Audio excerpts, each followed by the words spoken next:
안녕하세요, 가치화입니다. 5월 14일 수요일 국내 시장이 마감되었습니다.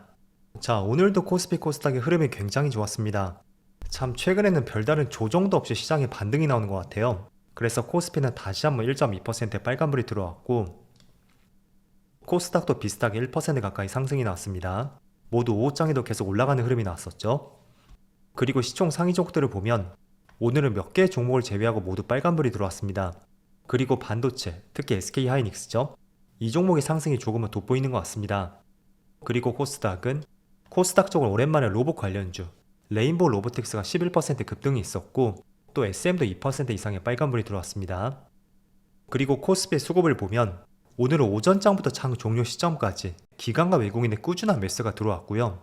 결국에는 외국인은 5천억, 기관은 5,500억, 두 주체 모두 많은 매수가 들어왔습니다. 그래서 외국인은 5월 첫날을 제외하면 지금까지 6거래일 연속으로 순매수가 이어지고 있고요. 또 코스닥도 마찬가지로 기관과 외국인의 양매수가 들어왔습니다. 그리고 삼성전자, 오늘은 외국인의 소폭 순매도가 있었고 기관 쪽에서 700억 가까운 매수가 들어왔습니다. 그리고 SK하이닉스, 역시나 이 종목은 외국인의 많은 순매수가 들어왔죠. 거의 3천억 가까이 매수가 들어왔습니다. 그래서 오랜만에 다시 한번 20만원을 돌파했고 그리고 정말 오랜만에 신고가를 경신했던 두산 에너빌리티, 이 종목도 기관과 외국인의 많은 매수가 들어왔습니다. 그리고 레인보우 로보틱스, 이 종목은 오늘 평소보다 거래량이 많이 실렸었고 또 오랜만에 30만원을 돌파했습니다. 그리고 기관과 외국인의 양매수가 들어왔었죠. 자, 그럼 이어서 주체별 매매 동향에 대해서 살펴보도록 하겠습니다. 5월 14일 외국인이 가장 많이 매수한 종목은 SK하이닉스, 현대일렉트릭, 두산에너빌리티, 하나오션, 삼성중공업 이렇게 순서대로 매수했고 그리고 기관은 삼성전자, 하나에어로스페이스, HMM, 한미약품, 삼양식품 이렇게 순서대로 매수했습니다. 이어서 해외 증시로 보겠습니다. 어제는 다시 한번 미국 증시 급등이 있었고 나스닥 1.6%의 빨간불이 들어왔습니다. 그래서 19,000포인트를 돌파했고 지난달에 15,000포인트를 터치하고 나서 정말 이른 시간 내에 반등이 나왔던 것 같습니다. 저도 개인적으로 한 달 사이에 이렇게 반등이 나올까? 라는 점을 생각했을 때는 이렇게까지는 반등이 나올 거라는 생각은 하지 못했었고요. 그리고 지금의 추세를 봤을 때는 거의 직전 고점 박스권, 이 박스권 하단까지 올라온 것을 볼 수가 있습니다. 그래서 그런 부분 때문에 국내 시장도 반등이 나오고 있고 모처럼 시장의 분위기가 좋았던 것 같습니다. 또 S&P 500, S&P 500도 0.7%의 반등과 함께 직전 고점 박스권이었죠. 그 안에까지 시장의 반등이 있었고 반대로 다우지수는 조금은 파란불이 들어왔습니다. 자, 그리고 무엇보다도 반도체 지수가 어제는 3% 이상의 급등이 있었고 이것도 마찬가지인 것 같아요. 물론 지난달 7월달에 고점까지는 아니지만 작년 하반기 박스권 있죠? 그 박스권 하단까지 반등이 나왔고 또 이런 부분 때문에 국내 반도체 관련주 이쪽으로 많은 수급이 들어왔던 것 같습니다. 그래서 반도체 업종으로 시장에 돈이 들어왔다는 것은 결국은 코스피로 돈이 들어왔고 또 나아가서는 전체 시장으로 돈이 들어왔다, 이렇게 연결지어 볼 수가 있겠죠. 그리고 추가적으로 아시아 증시, 일본 증시는 조금 빠지고 있고 대만도 1.6% 급등이 나오고 있습니다. 그리고 중국 증시는 보합이네요. 자, 우선은 국내 시장의 반도체 관련주의 흐름도 괜찮은 것 같고 또 전날에 미국 증시가 상승했던 결정적인 이유, 바로 엔비디아 쪽에서 한 가지 호재 이슈가 나왔었고 그게 바로 이 재료라고 볼 수 있습니다. 자, 엔비디아가 사우디에 블랙엘을 18,000개를 공급하겠다 라는 기사가 실렸었죠. 그래서 주가가 5.6% 급등을 했었고 블랙엘 제품 18,000개는 제가 기사를 몇 개 봤었거든요. 이게 얼마 정도의 규모에 해당이 되는지 그 부분이 명확하게 나온 기사는 없었지만 아무튼 18,000개라는 것은 상당한 규모라는 것을 알 수가 있습니다. 그래서 엔비디아의 주가도 5.6% 급등을 했었고 또 블랙엘 제품의 HBM 쪽에 해당이 되죠. 그 때문에 비교적 삼성전자보다는 SK하이닉스 이쪽에서 보다 좋은 흐름이 나왔던 것을 볼 수가 있습니다. 자, 그래서 지금 삼성전자를 보면 0.7%의 반등이 나오고 있고 약간은 오후장에는 빠지는 모습이 나오고 있습니다. 하지만 저는 지난달보다 긍정적으로 보는 것은 어쨌든 반도체 쪽으로 외국인의 수급이 들어오고 있고 지난달처럼 좀처럼 많은 매도 물량은 나오지 않고 있잖아요. 그렇다는 것은 조금만 수급이 더 받쳐준다면 충분히 6만원도 기대를 해볼 수 있다고 생각이 됩니다. 자, 그리고 SK하이닉스 이 종목은 4% 급등이 나오고 있죠.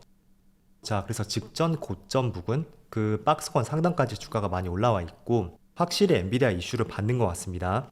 그리고 참고로 한 가지 말씀드리면 지금 핸드폰이든 PC든 마찬가지일 거예요. 최근에 대체 거래세 때문에 차트가 왜곡된 것을 많이 보실 수가 있을 겁니다. 이거를 지우는 방법이 있거든요. 여기 톱니바퀴 보이죠? 이걸 누르고 정규장만 보기, 이걸 클릭해 보세요. 그리고 확인을 누르면 차트가 정상적으로 보일 겁니다. 그리고 왜 이런 현상들이 나오냐면, 일단은 정규장의 시초가가 결정이 되는 것은 특정 호가에 가장 많은 주문을 걸었던 그 물량과 주체가 있을 거예요. 그러면 시간과 상관없이 이게 먼저 시초가를 결정이 됩니다. 그런데 대체 거래소는 조금 다르거든요. 특정 물량을 많이 주문했다고 해서 그게 첫 번째로 체결이 되는 것이 아니고요. 누가 가장 먼저 시작과 동시에 주문을 넣었는지, 그것에 따라서 시초가가 결정이 됩니다. 자, 그렇다 보니 누가 극단적으로 한 주를 가장 빠르게 주문을 걸어놨다면 그 한 주가 먼저 체결이 될 수가 있습니다. 만약에 상한가라고 가정을 해볼게요. 이렇게 된다면 앞서 보신 것처럼 이런 현상들이 나올 수가 있다는 거예요. 그래서 이런 부분이 조금은 왜곡되게 보일 수가 있으니까 가급적이면 정규장만 확인해서 차트의 흐름을 체크해 보시는 것을 권장해 드리겠습니다. 그래서 일단은 반도체 쪽으로 수급이 조금씩 들어온다는 것이 저는 조금은 고무적인 현상이라고 생각이 됐고, 그리고 하이닉스는 한 가지 추세가 보이네요.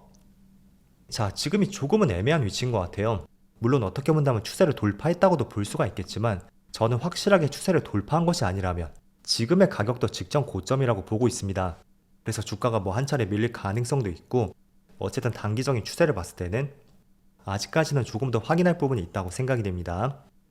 자, 그리고 오늘은 레인보우 로보틱스, 로봇 관련주가 급등이 나오고 있어요.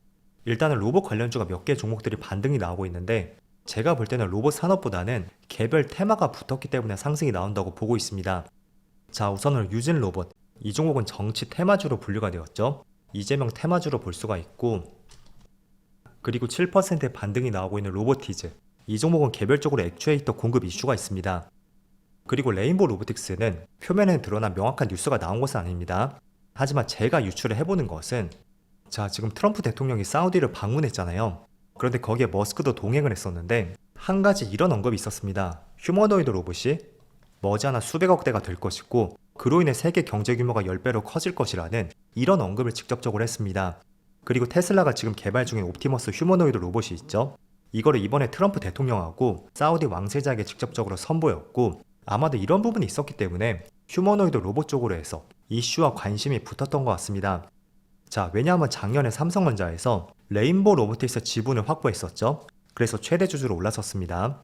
그런데 아시겠지만 삼성전자에서는 얼마 전에 레인보우 로보틱스와 함께 휴머노이드 로봇 사업에 박차를 가하겠다는 계획 발표가 있었습니다. 그래서 그런 부분이 어떤 접점이라고 저는 생각이 됐고, 그 때문에 오늘은 많은 프로그램 매수와 함께 10% 가까운 급등이 나온다고 생각이 됩니다. 자, 그리고 지금 촬영 시점이 1시 반쯤 되었거든요. 그래서 종가가 어디에 형성될지 모르겠습니다. 하지만 지금 가격대 근처에서 마무리가 된다면 저는 레인보우 로보틱스도 당분간은 관심을 가져야 되지 않을까 라는 생각을 갖고 있습니다. 어쨌든 저점을 높였고 또 고점을 높였다는 것은 추세가 바뀔 수 있는 가능성에 대해서도 충분한 기대감을 가져볼 수가 있습니다. 그래서 반도체 관련주, 로봇 관련주 이렇게 정리해서 말씀드렸고, 아울러 또 한 가지 업종을 말씀드린다면 바로 재생에너지 관련주, 그 중에서도 태양광 관련주도 한번 주목할 필요가 있을 것 같습니다. 일단은 하나솔루션의 10% 급등과 함께 최근에 엄청난 상승이 나왔어요. 단기 상승률이 무려 80%에 해당되고 충분히 지금 위치는 다소 위험한 구간이 될 수도 있습니다. 하지만 제가 말씀을 드리는 것은 어쨌든 몇 가지 재료가 있기 때문이에요. 일단은 첫 번째로 지금 미중 간의 관세 합의가 이루어지고 있죠. 하지만 그 관세 합의가 있음에도 불구하고 이 태양광 쪽에서는 여전히 높은 관세를 유지하고 있습니다. 그리고 6월부터는 반덤핑 관세에 대해서도 부과하겠다는 미국 상무부의 발표도 있었습니다.